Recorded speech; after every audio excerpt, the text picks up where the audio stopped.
మర్నాడు మీరా చాలా ఆలస్యంగా వచ్చింది. ఆవిడతో ఎలా చెప్పి మానేయాలో మీరాకి అర్థం కావడం లేదు. ఇలా ఈరోజు ఈరోజు రేపు చాలా ఆలస్యంగా వచ్చి తల్లికి బాగాలేదని తొందరగా వెళ్ళిపోయి ఇంక రాలేనని మృదువుగా మర్యాదగా ఆవిడ దగ్గర సెలవు తీసుకోవాలనుకుంది మీరా. అందుకే నెమ్మదిగా 9 ఒకటంటే వచ్చింది. ఇదేంటండి, ఇవాళ ఎంత ఆలస్యంగా వచ్చారు అంటూ సాగదీసుకుంటూ అడిగింది అప్పి. అది అలా సాగదీసుకుంటూ మాట్లాడినప్పుడల్లా మీరాకి నవ్వొస్తుంది. దానికేం సమాధానం చెప్పకుండా లోపలికి వెళ్ళిపోయింది మీరా.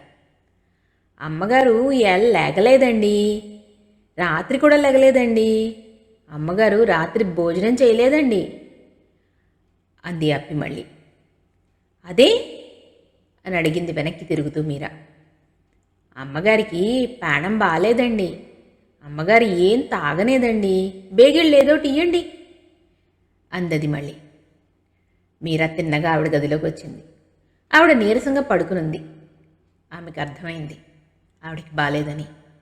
ఆమె ప్రాణం సూరుమంది. తనేదో ఆలోచించుకుని వస్తే ఇంకిప్పుడు ఎలా చెప్తుంది? ఏమ్మా పడుకున్నారు అని అడిగింది మామూలుగా. ఆవిడ నీరసంగా నవ్వింది, మామూలే అన్నట్టు. అసలే 5-6 రోజులుగా ఆవిడికి ఒంట్లో బాగుండడం లేదు. దానికి సాయం అరుణ ప్రయాణ సన్నాహాలతో బాగా తిరగడంతో కాస్త ఆరోగ్యంగా తిరుగుతున్న ఆవిడ పూర్తిగా మళ్ళీ యథాస్థితికి వచ్చేసింది. హార్లిక్స్ కలిపి తీసుకొస్తాను అంటూ వంటగదికేసి నడిచింది మీరా. గుమ్మం వరకు వచ్చి టక్కున ఆగిపోయింది. వంటగదిలో శేఖరం హార్లిక్స్ కలుపుతున్నాడు. స్టవ్ మీద పాలున్నాయి. మీరాని చూసి కూడా అతను తప్పుకోలేదు. మీరా ఒకడుగు లోపలికేసి నేను చేస్తాను అంది. శేఖరం ఓసారి మీరాకేసి చూసి మళ్ళీ హార్లిక్స్ తిరగబోయడంలో నిమగ్నుడయ్యాడు. ఆమె మరో అడుగు ముందుకు వేసి మీరు లేవండి నేను చేస్తాను అంది. ఆ కాఫీ నాకు చెయ్యాలంటే నీకు ఇబ్బందేమో, ఇది తీసుకెళ్ళి అమ్మకి నేను కాఫీ కలుపుకుంటాను అన్నాడు శేఖరం. అతనికి 2 రోజుల నుంచి మీరా మీద చాలా కోపంగా ఉంది. అతని మాటల్లోని వ్యంగ్యం ఆమెని బాధించింది. రోజు తను వేరే చేసుకుంటున్నాడా? టీ కావాల్సి వచ్చినప్పుడా తననే అడగట్లేదు అనుకుంది. ఒకరింట్లో పనికి ఒప్పుకున్నాక అందరికీ చెయ్యాలి, ఎవరైనా చేస్తాను అంటూ పాలు పొంగు రావడంతో చప్పున వెళ్ళి పాలగిన్నె కిందకి దింపింది మీరా. మీరా తను పని మనిషిని అంటే శేఖరం మనసు గిలగిల్లాడుతుంది. విసుగ్గా చూశాడు ఆమె కేసి. ఆమె కాఫీ డికాషన్ ఒడగడుతోంది. ఇటువైపు చూడలేదు. అవును, ఇదివరకు చెప్పావుగా, అమ్మగారింట్లో ఎవరో ఒకళ్ళు వచ్చిపోతూ ఉండొచ్చని, అది నీకు అనవసరం నీను అనేసి హార్లిక్స్ తీసుకుని వెళ్ళిపోయాడు శేఖరం. శేఖరం వెళ్ళిన వైపు ఓసారి చూసి తన పని చూసుకోసాగింది మీరా. అంతవరకు శేఖరం కాఫీ తాగలేదని మాత్రం అర్థమైపోయింది ఆమెకి. పొద్దున్న ఒక్కసారి తప్పితే అతను కాఫీ తాగలేదని తెలుసు. కాఫీ తీసుకుని శాంతమ్మ గారి గదిలోకి వెళ్ళింది. శేఖరం అక్కడే ఉన్నాడు. కాఫీ కప్ అక్కడ పెట్టేసి వచ్చేసింది. మీరాకి ఒక చీర తీసుకోవాలనుందిరా బాబు, కట్టుడు చీరలు 2 తీసుకుందాం అనుకున్నాను అనుకో, కానీ 2 ఇస్తే తీసుకుంటుందో లేదో, ఏకంగా మంచి చీర ఒకటి తీసుకోవాలనుకుంటున్నాను. అసలు అరుణకి తెచ్చినప్పుడే తెప్పించాలనుకున్నాను, కానీ నువ్వు వస్తూనే పట్టుకురావడంతో ఇంక చెప్పలేదు అంది శాంతమ్మగారు శేఖరంతో. నువ్వు అనుకోవడం బాగానే ఉంది, కానీ ఆవిడగారు తీసుకోవద్దు, అప్పుడు డబ్బు ఇస్తే తీసుకుందేమిటి విసుగ్గా అన్నాడు శేఖరం. డబ్బు పుచ్చుకోలేదని చీర కొందాం అనుకుంటున్నానురా అందావిడ. తీరా తెచ్చాక తీసుకోకపోతే అదో దండగా అన్నాడు అతను విసుగ్గా. శాంతమ్మ గారు ఇంకేమీ మాట్లాడలేదు. మళ్ళీ శేఖరమే అన్నాడు, నీ ఇష్టం, తెమ్మంటే తెస్తాను, నాకే అభ్యంతరం లేదు అని. వెంకట సుబ్బయ్యకి చెప్పు కొన్ని చీరలు పంపమని, తన్నే తీసుకోమంటాను అందావిడ. సరే అన్నాడు శేఖరం. ఏం తొందర లేదు, 4 రోజులు పోయాక అందావిడ మళ్ళీ. దానికి కూడా సరే అన్నాడు అతను. అతనికి తెలుసు మీరా తీసుకోదని. తనేదో వద్దన్నాడన్న నేరం తనకెందుకు అని అతను సరే అన్నాడు. 10 గంటలు దాటింది. మీరా శాంతమ్మ గారి దగ్గరికి ఏం చేయాలో అడగడానికి వచ్చి తిరిగి వంటగదిలోకి వెళ్ళేసరికి స్టవ్ మీద నీళ్లు కాగుతున్నాయి. శేఖరం ఎవరితోనో మాట్లాడుతున్నట్లుగా మాటలు వినపడుతున్నాయి. నీళ్లు మరుగుతున్నాయి కానీ శేఖరం రాలేదు. నీళ్ళెందుకో ఆమెకి అర్థం కాలేదు. టీకేనా అనుకుంది. ఇంకాసేపు చూసి నీళ్లల్లో టీ పొడి వేసింది. తర్వాత హాల్లోకి వచ్చి చూసింది. వరండాలో శేఖరం ఒక్కడే ఉన్నాడు. ఇద్దరికీ అనుకుని ఆమె అతను పెట్టిన నీళ్లల్లో పొడి వేసింది. మీరా టీ కలుపుతుంటే పిలిచినట్టు వచ్చాడు శేఖరం. ఆమె చక్కెర వేసుకుని కలుపుతుంటే తనే 2 కప్పులు పట్టుకొచ్చి అక్కడ పెట్టి వెళ్ళాడు. వచ్చిన వాళ్ళు వెళ్ళినట్టుంది అనుకుంది మీరా. టీ 2 కప్పుల్లోనూ పోసింది. శేఖరం ఓ కప్పు తను తీసుకున్నాడు. మీరాకేం అర్థం కాలేదు. అయినా తలెత్తి చూడకుండా అక్కడ శుభ్రం చేయసాగింది. నువ్వు తీసుకోవే అని అడిగాడు శేఖరం. నేనా అంటూ తెల్లబోయింది మీరా. అయినా తలెత్తలేదు. చల్లారిపోతోంది, తీసుకోవే అంటూ కప్పు తీసి మీరాకి ఇవ్వబోయాడు. వద్దు అన్నట్టు తల అడ్డంగా ఊపింది మీరా. ఏ అని అడిగాడు. అతని కనుబొమలు ముడిపడ్డాయి. నేను టీ తాగను, ఎవరో వచ్చారనుకుని అన్ని నీళ్లల్లోనూ పొడి వేసేశాను అంది సంజాయిషీ ధోరణిలో మీరా. వచ్చినవాడు గంగుల్ అల్లుడు. నువ్వెందుకు తీసుకోవో నాకు తెలుసులే. నువ్వేం భయపడక్కర్లేదు. ఇది మీ అమ్మగారి సొమ్మే. నేను నీళ్లు కూడా తగలకుండానే పెట్టాను. టీ పొడి చక్కెర నువ్వే వేశావుగా అన్నాడతను. మొదట అతని స్వరం తీవ్రంగా ధ్వనించినా చివరి మాట మృదువుగా ఉండి కించిత్తు కొంటెతనం తొంగి చూసింది. మీరా మాట్లాడలేదు, తీసుకోలేదు. శేఖరానికి కోపం వచ్చింది. 2 చేతులు మీరా ముందుకు చాపి, శ్రమ అనుకోకుండా ఈ టీ బయట పారపోసిరా అన్నాడు. చివ్వున తలెత్తింది మీరా. మీరా కళ్ళల్లోకి సూటిగా చూస్తూ అన్నాడు. నీకు అక్కర్లేకపోతే 2 బయట పారపోసేసిరా అని. అది కూడా ఇష్టం లేదా అని అడిగాడు. మీరాకి అతనితో మాటలు పెంచుకోవడం ఇష్టం లేదు. అందుకే మౌనంగా అతని చేతిలో కప్పు అందుకుంది. మీరా కప్పు నోటి దగ్గర పెట్టుకుంటే కానీ అతను పెట్టుకోలేదు. ఆ తర్వాత స్నానం చేసి అతను బయటికి వెళ్ళిపోయాడు. మీరా ఇంటికి వెళ్ళబోతుంటే వచ్చాడతను. అతను వెంటనే భోజనానికి వచ్చేశాడు. అది వరకు శాంతమ్మగారి ఒంట్లో బాగుండనప్పుడు అన్నీ టేబుల్ మీద సర్ది ఉంటే మీరాకి తనకి పెట్టడం ఎలాగూ ఇష్టం ఉండదని, అన్నీ అక్కడే ఉన్నాయిగా, నేను పెట్టుకుంటాను అనేవాడు. ఇప్పుడు అన్నీ సర్దే ఉన్నా కానీ నీ పెట్టుకుంటాను, నువ్వు వెళ్ళు అని అనడం లేదు. కావాల్సిందేమిటో అడిగి చేయించుకుని తిని కానీ లేవడు. మీరా మొదట మర్యాద కోసం శాంతమ్మగారు ఏదైనా అనుకుంటుందేమో అని అతనికి అన్నం పెట్టడానికి వచ్చింది. అతను ఎలాగూ వద్దంటాడు కదా అని. అతను అలా అనకపోయేసరికి ఆశ్చర్యపోయింది. అప్పుడే 10:30 అయింది. శాంతమ్మగారి దగ్గరికి వచ్చి నేను వెళ్తున్నానండి అంది. బాగా పొద్దుపోయింది, ఉండిపో మీరా అందావిడ. తొందరగా వచ్చేస్తానండి అని వచ్చేసింది. మీరాకి చెప్పలేనంత నీరసంగా అనిపించసాగింది. ఆ రోజు మొండితనంగా మానేసి ఉంటే ఎంత బాగుండేది. ఆవిడ కాదంటే మరో మాట చెప్పాలంటే మాట పెగలదిప్పుడు. తనింత పిరికిదైపోయిందేమిటి? మీరాకి తల్లి మీద కూడా చాలా కోపం వచ్చింది. ఆమెకి ఇదివరకున్నంత ధైర్యం ఉండడం లేదు. ఆ రోజు శేఖరన్ రావడం, తర్వాత విజయ్ని చూడడం, అప్పటినుంచి ఈ ఊరు నుంచి వెళ్ళిపోతే కానీ మనసుకి శాంతితో పాటు ఉన్న ధైర్యం కూడా పోతున్నట్లుగా అనిపిస్తోంది మీరాకి. 2 రోజుల తర్వాత ఉదయం 8 గంటలు కావస్తోంది. అంతవరకు పని మనిషితో తగ్గు పెట్టుకుని ఇక నీతో కూర్చుంటే నాకు కాదమ్మా, అసలు నీతో మాట కలపడమే తప్పు అంటూ చంద్రమ్మ గారు బావి దగ్గర స్నానం చేసి తడిబట్టతోనే బిందుతో నీళ్లు తెచ్చుకుంది. ఆవిడ వంటింటి వసారా ఎక్కబోతుంటే, బాచీ, అక్కయ్య అంతా ఏమయ్యారు అంటూ హడావుడిగా పిలుస్తూ వచ్చాడు శాస్త్రిగారు.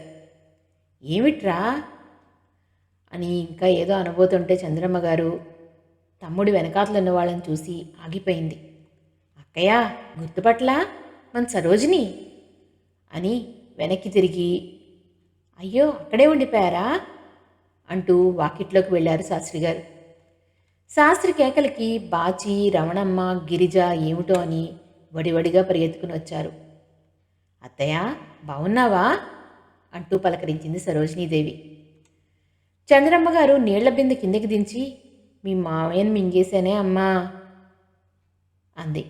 భర్త పోయాక రానివాళ్ళు ఎవరొచ్చినా అలవాటు ప్రకారం వచ్చే నాలిక చివరి వరకు వచ్చిన మాటలవి.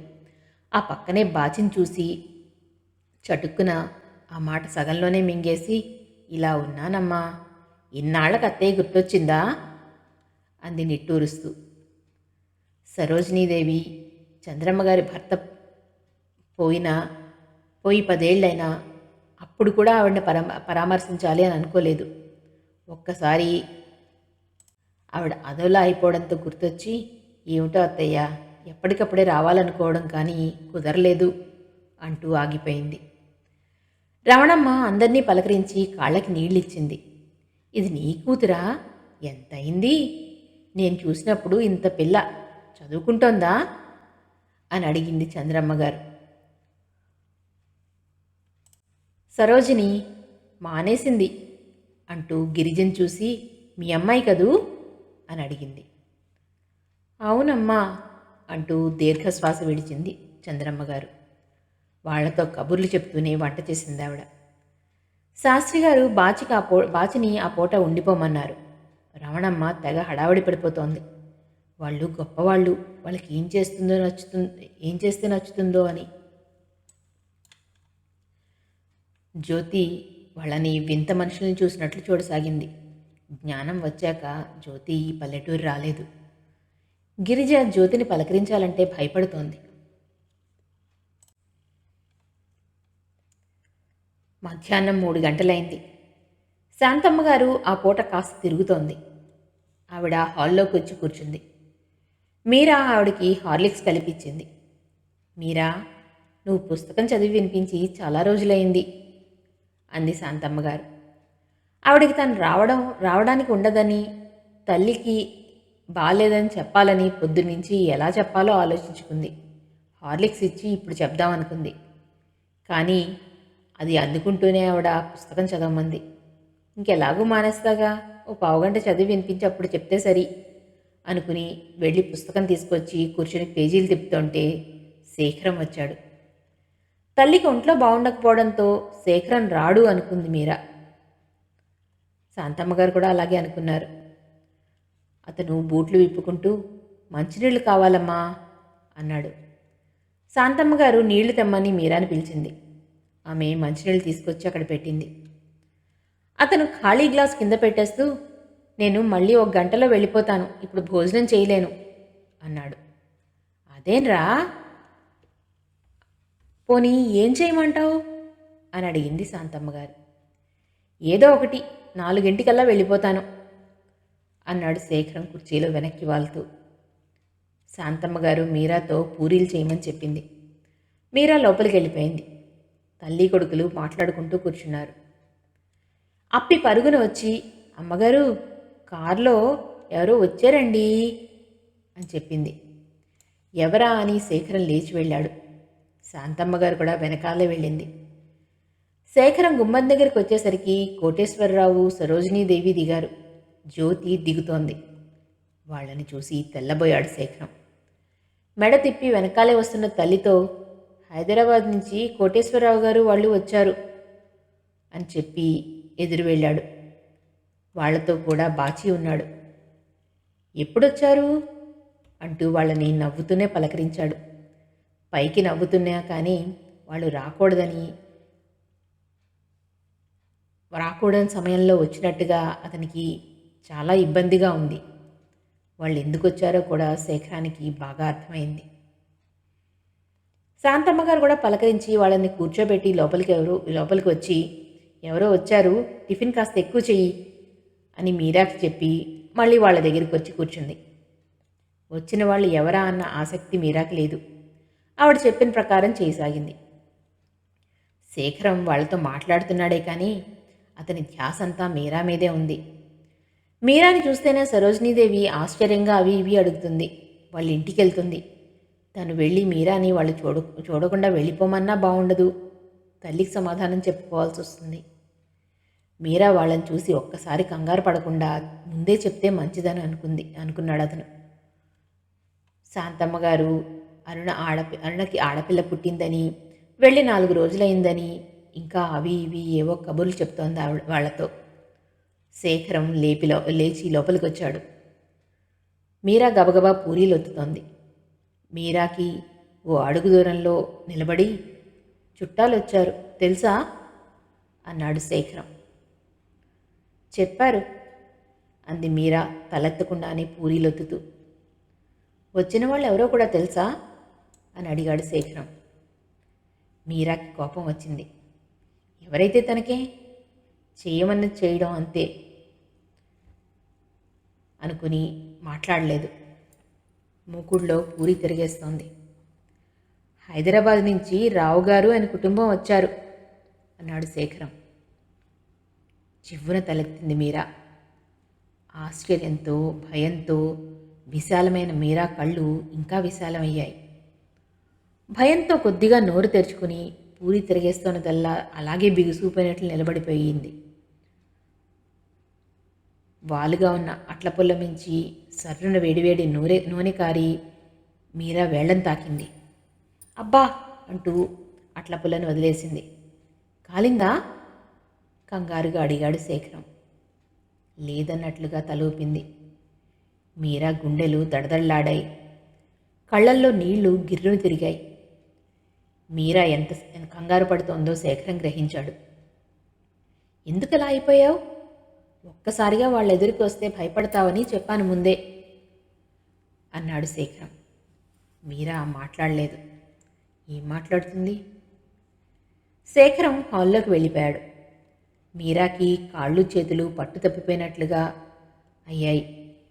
ఏమీ ఆలోచించడానికి మెదడు మొద్దుపారిపోయినట్టయింది. సాణువులా నిలబడిపోయింది.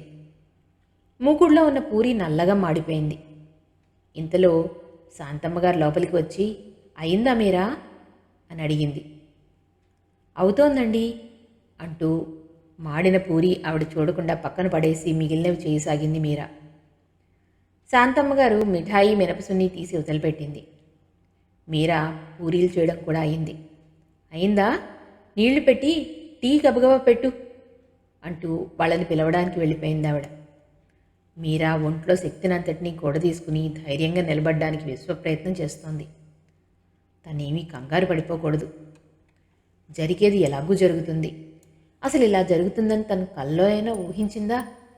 ఎంత ధైర్యం తెచ్చుకుని మొండితనంగా నిలబడడం లేదు అనుకుంది తనలో తనే. శాంతమ్మగారు చెప్పిన ప్రకారం పళ్ళాల్లో అన్నీ సర్దింది. మీరా మంచినీళ్ళు పెట్టకుండానే వాళ్ళు వచ్చేశారు. వంటగదిలో జగ్లోకి నీళ్లు పోస్తున్న మీరా ఊపిరి బిగపట్టి నిటారుగా నిలబడింది. నీళ్ళేవి అన్న శాంతమ్మగారి మాటతో ఉలిక్కిపడి సర్దుకుని, తెస్తున్నానమ్మా అంది. ఆవిడ వెళ్ళిపోయింది. మీరా నీళ్ల జగ్గు గ్లాసులు తీసుకుని వచ్చింది. గుమ్మం వరకు వచ్చిన మీరా క్షణంసేపు ఆగి ధైర్యం తెచ్చుకుని గుమ్మం దాటి యువతలికి వచ్చింది. శాంతమ్మగారు ఏదో అంటే అంతేనంటారా అంటూ నవ్వుతున్న సరోజినీదేవి శాంతమ్మగారి మాటలు శ్రద్ధగా వింటున్నట్లు కూర్చున్నా, క్షణక్షణానికి శేఖరం కేసి ఓరచూపులు ప్రసరిస్తున్న జ్యోతి కూడా ఇద్దరూ మీరాను చూస్తూనే ఎగిరిపడ్డారు. శాంతమ్మగారి మాటలు అతి శ్రద్ధగా వింటున్న కోటేశ్వరరావు భార్య కూతురు ఆశ్చర్యంతో నోళ్లు తెరిచి నోళ్లు తెరవడం చూసి అతను కూడా తల తిప్పి చూశాడు. మీరా ఫలానా అని ఆయన గుర్తుపట్టకపోయినా వయసులో ఉన్న అమ్మాయి గృహిణిలా నిండుగా కొంగు కప్పుకుని మంచినీళ్ళ గ్లాసులు జగ్గు పట్టుకొస్తున్న మీరాను చూసి ఆయన చూపులు వెంటనే శేఖరం మీదకి జరజరా పాకాయి. ఎడంచేయి గుప్పిటిగా మార్చి చెంపకి ఆనుకుని కూర్చుని బల్ల మీద ఏదో రాస్తూ తల వంచుకున్న శేఖరానికి రావుగారి తీక్షణమైన చూపులు ఎదుర్కొనే ప్రమాదం తప్పింది. అతను తలెత్తి ఎదుర్కోకపోయినా మీరాని ఇక్కడ చూసి వాళ్ళు ఎలా తలకిందులవుతారో అతను ముందే ఊహించాడు. గుమ్మం దాటి 4-5 అడుగులు వేసేదాకా తలంచుకుని వచ్చిన మీరా యథాలాపంగా తలెత్తినట్లుగా ఎత్తింది. క్షణంసేపు ఆశ్చర్యపోయినట్టు నటించి పలకరింపుగా చిన్నగా పెదవులు విడవకుండా చిన్నగా నవ్వింది. మీరా, ఇక్కడ ఇక్కడున్నావా అంది సరోజినీదేవి చాలా ఆశ్చర్యంగా. ఆవిడ ఇంచుమించుగా అరిచినంత గట్టిగా అంది, కుర్చీలో అటు ఇటు కదులుతూ. జ్యోతి కోరగా మింగేసేలా శేఖరం కేసు చూసింది. ఇంచుమించుగా కోటేశ్వరరావు కూడా అలాగే చూశాడు. సరోజినీదేవి మాటలతో శేఖరం నిదానంగా తలెత్తాడు. తీసుకోండి, ఏమిటి ఆలస్యం అన్నాడు మామూలుగా. అప్పుడు శేఖరం కేసు తిరిగాయి సరోజినీదేవి చూపులు. మీరా మామూలుగా గ్లాసులు పెట్టి నీళ్లు పోస్తోంది. సరోజినీదేవి వదిలిపెట్టదలుచుకోలేదు. కుర్చీలోంచి లేచింది. మీరా భుజం నిండుగా కొంగు కప్పుకుని ఉండడం వల్ల వాళ్ళకి ఏమీ అర్థం కాక అతలాకుతలం అయిపోతున్నారు. సరోజినీదేవి మీరా భుజం మీద చెయ్యి వేసే నెపంతో కొంగు కొంచెం జరిగేలా చూస్తూ, మీరా, ఈ ఊళ్ళో ఉన్నారా మీరు? అంత హఠాత్తుగా ఎందుకు వచ్చేశారు అని అడిగింది. మీరా చెయ్యి వణికింది. గొంతు తడారిపోయింది. ఒక్క గుటక మింగి గొంతు పిగుల్చుకుని ఎలాగో నెమ్మదిగా అంది, ఈ ఊళ్ళోనే ఉంటున్నామండి అని. అలా చెప్పి ఆవిడని తప్పించుకుని వచ్చేసింది మీరా. మీరా వాళ్ళకి బాగా తెలుసు కాబోలు అనుకున్న శాంతమ్మ గారు, రండి కూర్చోండి, మీరా మీకు తెలుసా అని అడిగింది. సరోజినీదేవి దృష్టి అంతా మీరా మీద ఉన్న సభ్యత అనే పదానికి గౌరవం ఇచ్చి సరోజినీదేవి బలవంతంగా వచ్చి కూర్చుంది. మీరా తెలియకపోవడం ఏమిటి? వాళ్ళమ్మ మా స్కూల్లోనే టీచర్గా పనిచేసేది. ఎందుకో హఠాత్తుగా 2 ఏళ్ల క్రితం చెప్పకుండా వెళ్ళిపోయారు అంది సరోజినీదేవి. మీరాని చూస్తూనే ముగ్గురు ఎందుకు అలా అయిపోయారో శాంతమ్మ గారికి అంతుపట్టలేదు. ముందు పలహారం కానివ్వండి, తర్వాత మాట్లాడుకుందాం అందావిడ. ఇంతకీ మీరాకి ఇక్కడ ఎటువంటి స్థానం అన్నది ఆ ముగ్గురి మనసుల్లోనూ మెదులుతున్న ప్రశ్న. అలా అయితే మా కోడలు అని పరిచయం చేయకుండా ఉంటుందా? ఒకవేళ కాకపోతే ఇక్కడెందుకున్నట్టు? ఇదే ఆలోచనలో ఉన్నారు ముగ్గురు. ఇంత క్రితం ఉన్న హుషారు వాళ్లలో లేదు. మౌనంగా పలహారాలు ముగిశాయి. మీరా టీ తీసుకొచ్చి అక్కడ పెట్టి లోపలికి వెళ్ళిపోయింది. మళ్ళీ శాంతమ్మ గారికి హార్లిక్స్ తెచ్చి ఇచ్చింది. ఇంత చనువుగా వీళ్ళ అవసరాలు చూస్తున్న మీరా ఇక్కడ ఇంకా ఉండబట్టలేక అడిగేసింది సరోజినీదేవి, మీరా వాళ్ళు మీకు బంధువులా అని. అరుణ స్నేహితురాలు, మాకు బాగా తెలుసున్న వాళ్లే అంది శాంతమ్మ గారు. అంటే అర్థోక్తిగా ఆగిపోయింది సరోజినీదేవి. నాకు ఒంట్లో బాగుండడం లేదు, సహాయంగా ఉంటుందని అందావిడ. సరోజినీదేవి తేలిగ్గా గాలి పీల్చుకున్నా వెంటనే గుండెల్లో ఏదో గుబులు బయలుదేరింది. కుర్చీలో వెనక్కి ఆనుకుని కూర్చున్న జ్యోతి శేఖరాన్ని నిశితంగా పరీక్షిస్తున్నట్లుగా చూస్తోంది. కోటేశ్వరరావు మాటలు మర్చిపోయినట్టు ఉండిపోయి తర్వాత మెల్లిగా శేఖరంతో కబుర్లోకి దిగాడు. మీరా, వక్కపొడి తీసుకురా అని శాంతమ్మగారు పిలవడంతో మీరా వక్కపొడి భరిని అక్కడ పెట్టి వెళ్ళిపోయింది. మామూలుగా అయితే శాంతమ్మగారు చెప్పక్కర్లేకుండానే తనే తెచ్చేది. కానీ ఇప్పుడు వాళ్ళెదుటికి ఇంకొకసారి రావాలంటే ఒక రకమైన బెరుకుతో ఆగిపోయింది మీరా. కానీ శాంతమ్మగారు పిలిచాక తప్పలేదు.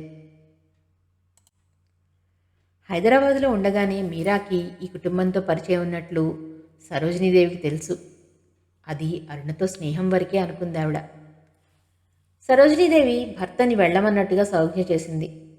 కోటేశ్వరరావు, శేఖరం, రా, వాళ్ళు మాట్లాడుకుంటారు, ఆడవాళ్ల మాటలు మనకెందుకు అంటూ లేచాడు. శేఖరం లేచి ఆయన వెనకాతలే వెళ్ళాడు. సరోజినీదేవి అంటోంది, ఎవరికో ఒంట్లో బాలేదని వెళ్ళారు, ఆ వెళ్ళడం మళ్ళీ రాలేదు ఎందుకో అని. మీరా అని పిలిచింది సరోజినీదేవి. మీరా వినపడినా కూడా వినపడినట్లే ఉండిపోయింది. శాంతమ్మ గారు, మీరా, ఆవిడ పిలుస్తున్నారు, ఇలా రా అంటూ పిలిచింది. దాంతో తప్పనిసరిగా యువతలికి వచ్చింది మీరా. టేబుల్ మీద ప్లేట్లు గ్లాసులు తీయసాగింది. మీరా, అమ్మగారెక్కడా అని అడిగింది సరోజినీదేవి. ఇక్కడే ఉంటున్నామండి అంది మీరా తలెత్తకుండానే. ఇక్కడంటే ఇక్కడంటే ఈ ఇంట్లోనా, ఈ ఊళ్ళోనా? అర్థం కాలేదు నాకు అని అడిగింది సరోజినీదేవి. మీరా కొద్దిగా తలెత్తి కోపాన్ని అణుచుకుంటూ జవాబిచ్చింది, ఈ ఊళ్ళోనే అని. మళ్ళా రాలేదే? మీరానే సూటిగా చూస్తూ అడిగింది సరోజినీదేవి. ఆవిడకి ఒంట్లో బాగుండడం లేదండి అంది మీరా. ఆహా, అలాగా, నేను వస్తాను. అంత హఠాత్తుగా మకాం ఎత్తేయడంతో ఎవరికీ ఏం అర్థం కాలేదు మాకు అంది సరోజినీదేవి. మీకెందుకండి శ్రమ, అమ్మని నేనే తీసుకొస్తాను అంటూ ప్లేట్లు గ్లాసులు తీసుకుని వెళ్ళిపోయింది మీరా. సరోజినీదేవి మీరాని అలా గుచ్చిగుచ్చి ఎందుకు అడుగుతోందో శాంతమ్మ గారికి అర్థం కాలేదు. సరోజినీదేవి లేవడంతో ఆవిడ లేచింది.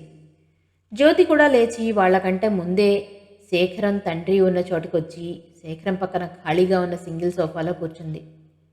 అతను ఇబ్బందిగా కదిలాడు. ఆ వెనకాతలే శాంతమ్మగారు సరోజినీదేవి రావడంతో శేఖరం లేచి కూర్చోండి అని సరోజినీదేవితో అని ఆ ఇబ్బంది నుంచి విముక్తి పొందాడు. అతను వచ్చి తల్లి పక్కన కూర్చున్నాడు. ఇంకా తల్లి పక్కలో పాపాయే. భగవంతుడు అందం ఇచ్చాడు, అవసరానికి లోటు లేకుండా ఏదో ఎంత ఇచ్చాడు, కానీ ఏం లాభం? జీవితాన్ని ఎంజాయ్ చేయడం చేతకాని మూర్ఖుడు అంటూ అని కసిగా అనుకుని శేఖరాన్ని మింగేసేలా చూసింది జ్యోతి. ఓ అరగంట లోకాభిరామాయణం మాట్లాడుకున్నారు అందరూ. 5 గంటలు దాటింది. సరోజినీదేవి కోటేశ్వరరావు కళ్ళతోనే మాట్లాడుకున్నారు. మీ అబ్బాయికి ఈ ఏడాది పెళ్లి చేయరా అంటూ కదిపింది సరోజినీదేవి. నాదే ఉందండి అంది శాంతమ్మగారు. మీది కాకపోతే ఎవరిది? మీరే చెప్పాలి, మీరే చెయ్యాలి అంది సరోజినీదేవి. ఆమె వదిలిపెట్టదలుచుకోలేదు. అసలు ఈరోజు మామూలుగా మాట్లాడి రేపు శాస్త్రి గారిని కూడా తీసుకొచ్చి పెళ్లి విషయం మాట్లాడాలని అనుకున్నారు వాళ్ళు. అందుకే ఈరోజు జ్యోతిని తీసుకొచ్చారు. కానీ మీరాని ఇక్కడ చూడగానే ఆలస్యం అమృతం విషయం అనిపించింది ఆ దంపతులకి.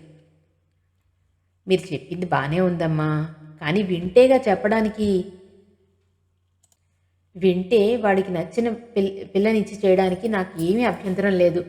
నా శక్తికి తగ్గట్టుగా ఏ లోపం రాకుండా చేస్తాను అంది శాంతమ్మగారు. భర్త ఏదైనా అంటాడేమో అని కాసేపు చూసింది సరోజినీదేవి. ఆయన కూడా ఆలోచిస్తున్నాడు, ఎలా మొదలెడితే బాగుంటుందా అని. ఆలస్యాన్ని భరించలేక సరోజినీదేవి అంది, ఏదో శాస్త్రం చెప్పినట్టు చల్లకొచ్చి ముంత దాచడం ఎందుకు? మీ అభిప్రాయం అడగడానికే వచ్చాం అని. అవునమ్మా, పిల్ల ఎదురుగా ఉంది, మనమేం కొత్త వాళ్ళం కాము. అందుకే అమ్మాయిని కూడా అరమరికలు లేకుండా తీసుకొచ్చాం. మన స్నేహాన్ని బంధుత్వంగా మార్చుకుంటే బాగుంటుంది అన్నాడు కోటేశ్వరరావు కూడా. జ్యోతి శేఖరం కేసి ఓరగా చూసింది. మూలగా నిలువెత్తు స్టూల్ మీద ఉన్న ఫ్లవర్ వాజ్ మీద నిలిచి ఉన్నాయి శేఖరం చూపులు. అతని కేసి చూసిన కోటేశ్వరరావుకి అతను అసలు తమ మాటలు వింటున్నాడా అన్న అనుమానం వచ్చింది. ఏమిటో ఈ శేఖరం, మాట్లాడవు అని అడిగాడు కోటేశ్వరరావు శేఖరాన్ని. ఏమిటండి అని అడిగాడు శేఖరం సర్దుకుని ఇటు తిరిగి కూర్చుంటూ. బాగుంది, ఇంతవరకు మా మాటలే వినలేదా నవ్వుతూ అడిగింది సరోజినీదేవి. శేఖరం చిన్నగా నవ్వి ఊరుకున్నాడు. ఇది నాన్పుడు వ్యవహారంగా తేల్చేయడం సరోజినీదేవికి బొత్తిగా ఇష్టం లేదు. మీరే అడగండి, మాకు చెప్పడానికి మొహమాటంగా ఉంటుంది కదా అంది సరోజినీదేవి శాంతమ్మగారితో. ఈ పద్ధతి శాంతమ్మగారికి నచ్చలేదు. వాళ్ళు ఎదురుగా ఉండి అప్పటికప్పుడు చెప్పమంటే ఎవరు మాత్రం ఏం చెప్తారు అనుకుంది. ఆలోచించి చెప్పచ్చు, ఇంకా ఉంటారు కదా అందావిడ ఎటు తేల్చకుండా. జ్యోతి లేచి వరండాలోకి వెళ్ళి అక్కడ పచార్లు చేయసాగింది. వాళ్ళు ఎంత నెమ్మదిగా మాట్లాడుకున్నా మాటలన్నీ అక్కడికి వినపడతాయి. సరోజినీదేవి భర్త కేసి భావయుక్తంగా చూసింది. ఆయన సోఫాలో కాస్త అటూ ఇటూ కదిలి సర్దుకుని కూర్చున్నాడు. తర్వాత ఇలా అన్నాడు. శేఖరం, నీ అందుండే చనువుతో అడుగుతున్నాను. నీ అభిప్రాయం ఏమిటో చెప్పు. ఎందుకంటే ఈ విషయం ఇదివరకే నీకు అమ్మగారికి చెప్పాను. ఇప్పుడు మీ దగ్గర కదిపి నిన్ను ఇప్పుడే చెప్పబడడం సబబు కాదనుకో అంటూ ఆగాడాయన. భర్త అడిగిన తీరు సరోజినీదేవికి సంతృప్తికరంగా అనిపించలేదు. ఎదుటి మనిషిని గుక్క తిప్పుకోవడానికి వీలు లేకుండా, ఊపిరి పీల్చుకోవడానికి వీలు లేకుండా సమాధానం ఆశించినట్లు అతి నేర్పుగా అడిగే భర్త ఇంత అతి సాధారణంగా అడిగాడేమిటి అనుకుంది ఆవిడ. శేఖరం వాళ్ళు వచ్చినప్పటి నుంచి సిద్ధంగా ఉంచుకున్న సమాధానం ఎప్పుడు ఎలా చెప్తే బాగుంటుందో, అది కూడా మీరా ఉండగా మీరాకు వినబడేలా చెప్పాలని చాలా విలువైన మాటని ఎన్నిక చేసుకున్నాడు. ఇదే సమయం, ఇప్పుడు చెప్పేస్తేనే బాగుంటుంది అనుకున్నాడు శేఖరం. సరోజినీదేవి ఇంకా అతను ఏమంటాడో అని ఆసక్తిగా ముందుకు జరిగింది. వరండాలో పచారులు చేస్తున్న జ్యోతి టక్కున ఆగిపోయింది. అతను చెప్పబోయే సమాధానం కోసం ఒళ్ళంతా చెవులు చేసుకుని ఊపిరి బిగబట్టి నిలబడిపోయింది. ముఖ్యమైన కాగితాల మీద అతి ముఖ్యమైన సంతకం కోసం ఆతృతగా ఎదురుచూసే వ్యాపారస్తుడిలా చూస్తున్నాడు కోటేశ్వరరావు. శేఖరం, ఇద్దరు భార్యలుండడం చట్టవిరుద్ధం కదండీ అన్నాడు గంభీరంగా. ఈ మాటలకి శ్రోతలందరూ స్థాణువులయ్యారు. సరోజినీదేవి నెత్తిమీద పిడుగుపడినట్టయింది. జ్యోతికి పక్కలో బాంబు పేలినట్టయింది. శాంతమ్మ గారంతా అయోమయంగా చూస్తోంది. మొట్టమొదట సరోజినీదేవి తేరుకుంది. నీకు పెళ్ళయిందా అని అడిగింది. అలా అంటూనే శాంతమ్మ గారికి వైపు తిరిగింది ఆవిడ. ఒక కొడుకు కూడా అన్నాడు శేఖరం. అలా అంటూనే అతను లేచి నిలబడ్డాడు. అతని చూపులు కర్టెన్ వెనకాతల నీడ కోసం వెతుకుతున్నాయి. అతనంత ఖచ్చితంగా నిర్భయంగా చెప్తుంటే నోట మాట రాని వాళ్ళ గుడ్లప్పగించి చూస్తూ ఉండిపోయాడు శేఖరం. శాంతమ్మ గారు కంగారుగా అంది. ఏమిటి చిన్నబాబు, పెద్దవాళ్ళతో వేళాకోళమా అని. అమ్మా అంటూ ఏదో చెప్పబోయాడు శేఖరం. చాలే, ఇంటికి వచ్చిన పెద్ద మనుషులతో ఇలాగైనా మాట్లాడేది? ఇంకా చిన్నతనమే నీకు అంటూ బలవంతంగా నవ్వింది శాంతమ్మ గారు. ఎప్పుడూ ఎవరిని అవమానించినట్టు కానీ అమర్యాదగా మాట్లాడి కానీ ఎరగని కొడుకు ఇలా అర్థం పర్థం లేని మాటలు మాట్లాడుతుంటే ఆవిడ నమ్మలేకుండా ఉంది. చాలా కాలంగా ఒకళ్ళుగా మసులుతున్నాం, ఆ మాత్రం స్వతంత్రంగా మాట్లాడితే తప్పేమీ లేదులేండి అంది సరోజినీదేవి హాయిగా నవ్వేస్తూ. కోటేశ్వరరావు గట్టిగా నవ్వేస్తూ భలే వాడివయ్యా మొత్తానికి అన్నాడు. శేఖరం మాటల్ని ఎవరూ సీరియస్గా తీసుకోలేదు.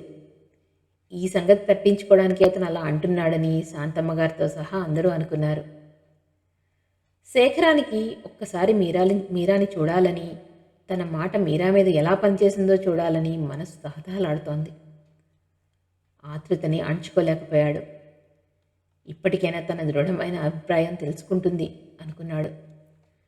అతను తల్లికేసి తిరుగుతూ, అమ్మా షర్బత్ కలిపి అని, నువ్వు కూర్చోలే, అప్పి గ్లాసులు తీసుకురా అంటూ లోపలికి కేక పెట్టి లోపలికి వచ్చాడు. అతని వెనకాతలే అప్పొచ్చింది. మీరా కనబడలేదు. శేఖరం తన వెనకాతలే ఉన్న అప్పికేసి తిరుగుతూ, అమ్మాయి గారేరి అని అడిగాడు. వెళ్ళిపోయారండి అంది అప్పి. వెళ్ళిపోయిందా? శేఖరానికి చెప్పలేనంత నీరసం వచ్చేసింది. ఎంతసేపు అయింది వెళ్ళి? విసుగ్గా అడిగాడు శేఖరం. చాలాసేపు అయిందండి, అమ్మగారితో తర్వాత చెప్పు అని వెళ్ళిపోయారండి సాగు తీసుకుంటూ చెప్పింది అప్పి. మీరా ఎప్పుడూ వెళ్ళిపోయిందా? తను అన్న అంత విలువైన మాటలు ఇద్దరి మధ్య ఉన్న ఇనుప గోడలను ఛేదించే విలువైన మాట మీరా వినకుండానే వెళ్ళిపోయిందా? అంతమందిలో అంత ఖచ్చితంగా తన అభిప్రాయం చెప్పినందుకు తన అభిప్రాయం ఎటువంటిదో తెలుసుకుని తన్ని అసహ్యించుకోకుండా అర్థం చేసుకుంటుందని తలచి అన్న మాట వినకుండానే వెళ్ళిపోయిందా అనుకున్నాడు శేఖరం. గళాసులు అక్కడ ఎట్టమంటారండి అన్న అప్పి మాటతో ఉలిక్కిపడి నడు అన్నాడతను. అతనికి మీరా మీద కోపం వచ్చింది. చెప్పలేనంత తిక్కగా ఉంది. యాంత్రికంగా షర్బత్ కలిపి అందరికీ ఇచ్చాడు. అతను షర్బత్ కలుపుతుంటే జ్యోతి లోపలికి వచ్చింది. వాళ్ళు కాసేపు కూర్చుని వెళ్తాము అంటూ లేచారు. అదేమిటి, వెళ్ళిపోవడం ఏమిటి, మీరు మా ఇంట్లో ఉండి వెళ్ళాలి అంది శాంతమ్మగారు తను లేస్తూ. మీరు ఉండేలా చేయండి, తప్పకుండా ఉంటాం అంది సరోజినీదేవి. అంతా తనదే లోపం అన్నట్టుగా సరోజినీదేవి మాట్లాడుతుంటే శాంతమ్మ గారికి కాస్త కష్టంగా అనిపించింది. ఆవిడేదో అనబోతుంటే కోటేశ్వరరావు అన్నాడు, మరి ఆ పని మీద వచ్చాం కదా, కతికితే అతకదంటారు కదండీ అని. మనమేం కొత్త వాళ్ళం అటండి, మీరు ఉండకుండా వెళ్తే మా మనసులు బాధపడతాయి అంది శాంతమ్మగారు. శేఖరం కూడా ఉండమని చెప్పాడు. రేపు మళ్ళీ వస్తాం అన్నారు భార్యాభర్తలిద్దరూ. శాంతమ్మగారి దగ్గర శేఖరం దగ్గర సెలవు తీసుకుని కారు ఎక్కారు భార్యాభర్తలు. జ్యోతి శాంతమ్మగారికి చెప్పి నమస్కారం అండి, వస్తాను అంది. మంచిదమ్మా అని జ్యోతితో అని రావుగారి దంపతులతో అంది శాంతమ్మ. రేపు భోజనానికి మళ్ళీ ఇక్కడికే రావాలి, చిన్నబాబు వస్తాడు అని. రావడం వస్తాం, భోజనాల సంగతి పెట్టుకోకండి, ఏవో ఆచారాలు నమ్మకాలు ఉన్నాయి కదా, వాటిని కాదండం దేనికి అంది నవ్వుతూ సరోజినీదేవి. మీరు అలా అంటే ఏం చెప్పాలి ఇంకా అంది శాంతమ్మగారు. మీరు అలా అనకూడదు అన్నారు భార్యాభర్తలిద్దరూ. కారు కదిలే వరకు అక్కడే నిలబడి వెనక్కి వచ్చి వరండాలో బల్ల మీద కూర్చుంది శాంతమ్మగారు. ఆ పూటే కాస్త లేచి తిరుగుతున్న శాంతమ్మగారికి వాళ్ళు వచ్చినప్పటి నుంచి కాస్త అటు ఇటు తిరిగి ఆ కాస్త మాట్లాడేసరికి మళ్ళీ నీరసం వచ్చినట్టు అయిపోయింది. శేఖరం తల్లి వెనకాలే రాలేదు. మీరా అంటూ పిలిచింది శాంతమ్మగారు. ఎటువంటి సమాధానం లేదు. మళ్ళీ పిలిచింది, సమాధానం లేదు. తర్వాత అప్పి, మీరాని పిలు అందావిడ. అప్పి వచ్చి మీరా వెళ్ళిపోయిందని చెప్పింది. వెళ్ళిపోయిందా, ఏ అని అడిగింది ఆవిడ. మీరా చెప్పకుండా ఎప్పుడూ వెళ్ళదు అనుకుంటూ.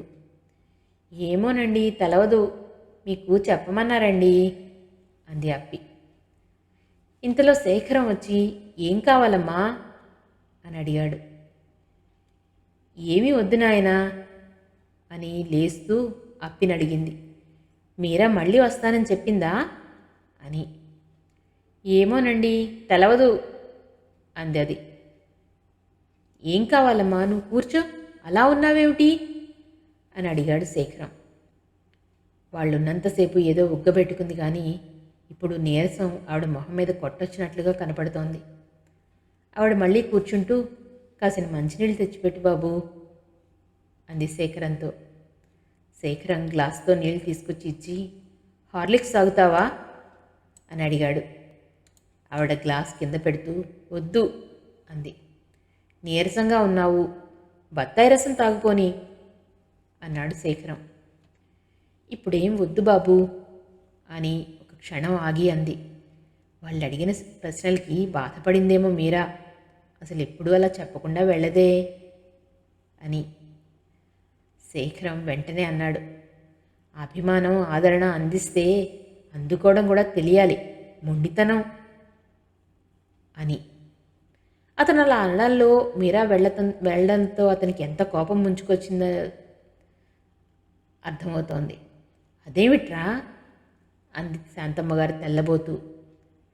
చెప్పి వెళ్ళాలని తెలీదు, అవతల వాళ్ళు మాట్లాడుతున్నారు, ఏదైనా అవసరం వచ్చినా అంతేనా అంటూ విసుగ్గా లోపలికి వెళ్ళిపోయాడు శేఖరం.